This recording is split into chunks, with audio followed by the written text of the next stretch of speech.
This segment is brought to you by the Rusty Gator in Bedford, where oceanic flavors meet Southern charm. Welcome back, Indiana Sports Beat Radio here on this Monday, and that means the great one, Don Fischer, joins us, the voice of the Hoosiers. Don, how are you, sir? Good. I'm doing good, Jim. How are you? Doing fine. I was just trying to write some names down and to think, since you began covering or being the voice of the Hoosiers, how many different football coaches, and I know you can probably fire it out like that, but 1, 2, 3, 4, 5, 6, 7, 8, 9. I've got 9, and I think I'm missing somebody. Well, I can start with Lee Corso, who was there for 10. Yeah, Sam I got White, that one. Sam I got White, that right. Bill Bowery. Got that right. Cam Cameron. Got that one. All right, Cam Cameron, Jerry DiNardo. I got that one. As soon as Jerry left, it was Terry Hepner. I've got Hep. And then Tom Allen. No. Bill Lynch. Or Lynch. Yeah, I've got that Bill one Lynch, down. Kevin Wilson. Wilson. I've got Wilson. Yeah. And then who? Come on. Oh, then Tom Allen, of course. And now Signetti. So is that Correct. not, did I come up with? That's 9. That's correct. 9 coaches you've been through, and you just called your first 4-game winning streak to a coach's career. So you get some of that credit instead of it all being big. 4-game winning streak for the first year. Yes, to begin their tenure. Correct. Begin their tenure, which that's one of the things for all the people that keep saying, well, all right, I'll believe it when I see it. And this, that, I'm like, okay, hold on. So they break a scoring record that was 123 years old. They set a record that wasn't even set. So however many years Indiana's been playing football, they're doing things that has never been done. So in my opinion, if people cannot see and understand that this is a completely and totally different Indiana football program, they're missing the boat. Well, I can't argue with that in any way, shape, or form. There's no question about that. Here's what I will say, and you know that I'm pretty critical of our fan base in regard to how they don't stick around for ball games past halftime. And I'm not saying that's the normal fans, because we have a base of about 20,000 fans that show up for every ball game and will be there hook or crook and stay for the entire contest, generally speaking. But we have not had a fan base, our student body, that will stay for much past halftime if the ball game is not going the way they think it should be going, or if they're blowing somebody out, they still don't stay for that either. So my biggest issue, and I understand, here's what I do understand about our fans. A lot of these fans have gone through many, many years of negative thinking about this Indiana football program because of games that were expected to be a game that Indiana could win and maybe set something new or make a statement. And those statement games have gone by the wayside more often than they've ever been completed. Absolutely. So there's no question that there's some doubt about football at Indiana University. This particular group, however, has proven already, in my opinion, that they deserve that fan base to show up on Saturday, to be there for the game, to help them develop that energy throughout the contest that you need. And honestly, if you like football and even if you just like it casually, this is a great football team to watch. They are so much fun.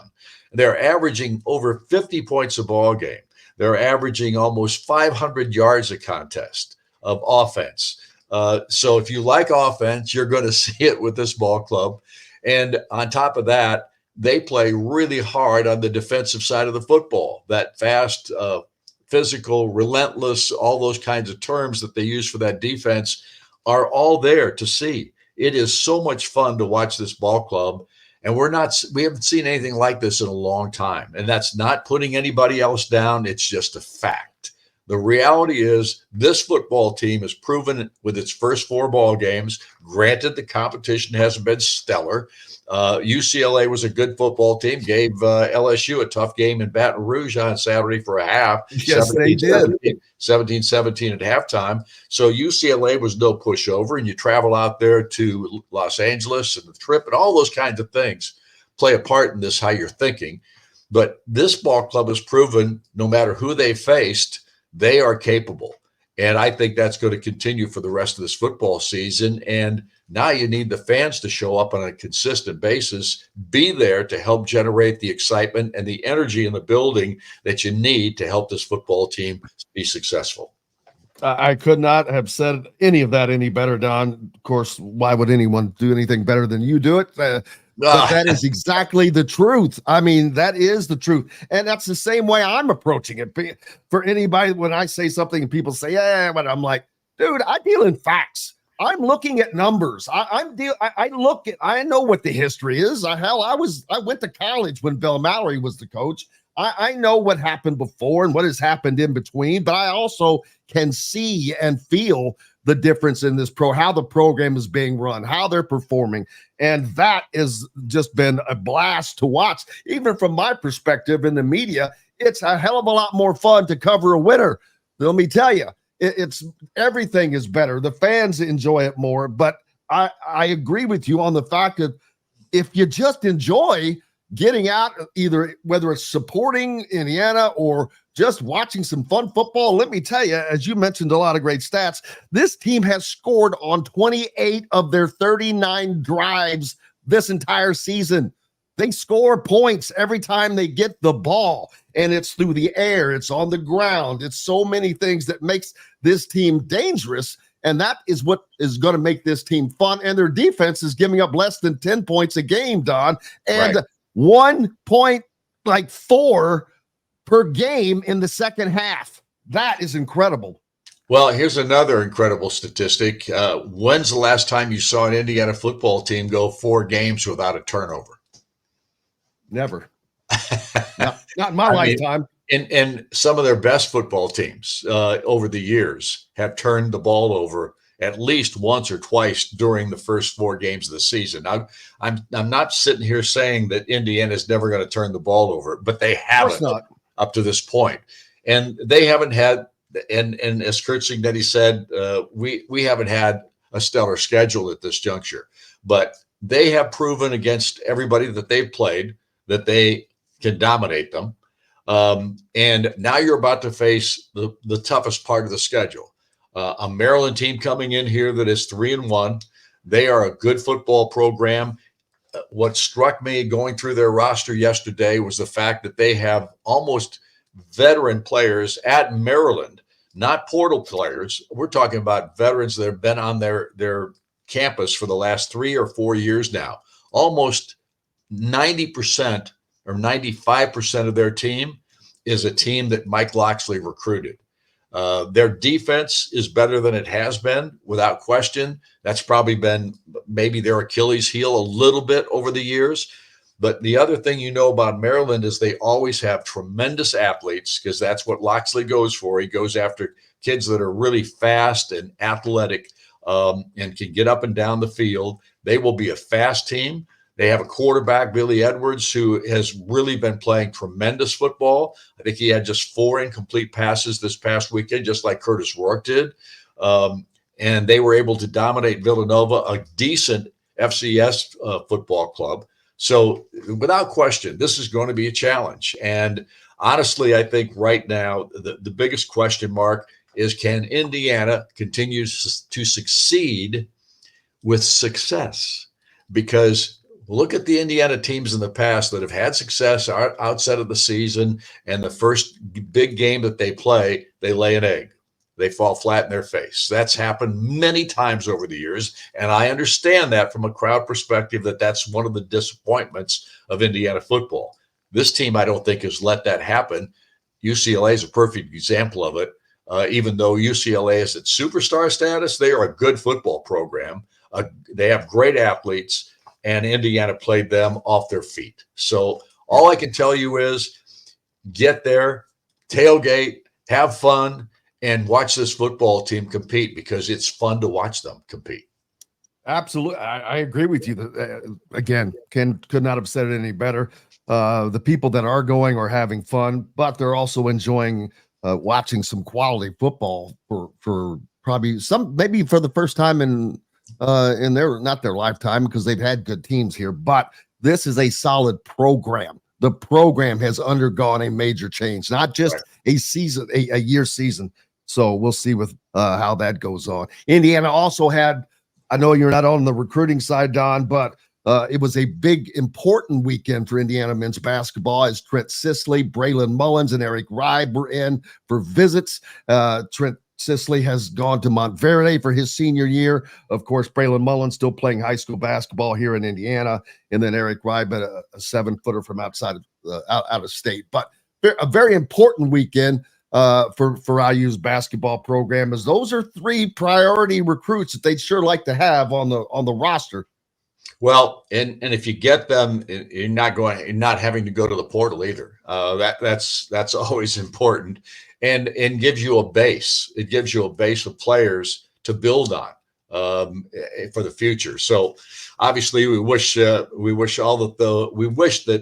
those guys would all come, and hopefully they will at some point make a decision to come to Indiana University.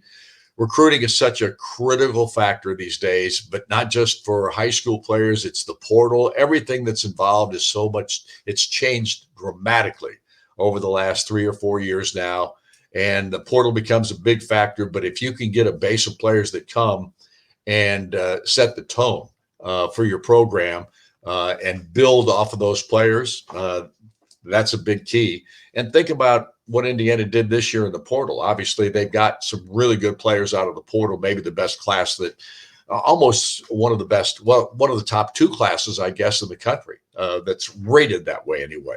And I don't go a lot on ratings and things like that, but at the same time, you can see these guys are quality athletes and quality basketball players. So it'll be fun. I think the football and the basketball seasons this year are things that Indiana fans can really get excited about.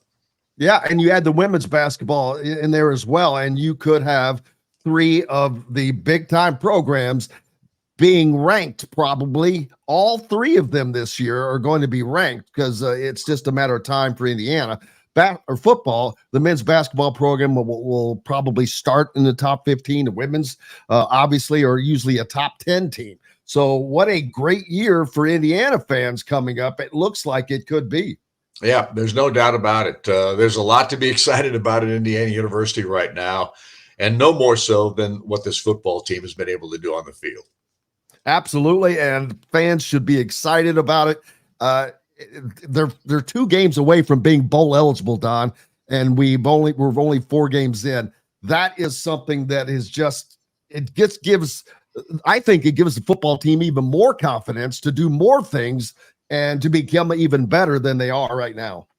Well, it's all we know at this juncture is you're going into the biggest and most important part of this football season, starting this Saturday, and the Maryland Terrapins are the first opponent. And I'm so excited about seeing this contest, I think. And Indiana's got the opportunity to play them at home, and that is big in itself. And then they go to Northwestern, and then they come back, and I think they got a bye week, and then they play a Nebraska team that has proven that they are dramatically improved over the last 2 years.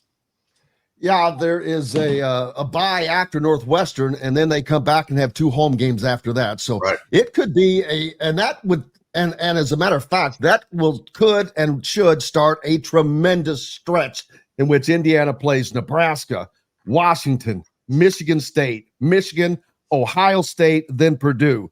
Those are 6 straight games that should draw the attention of every fan out there. Yep, it's going to be fun. There's no doubt about it, and I'm looking forward to it.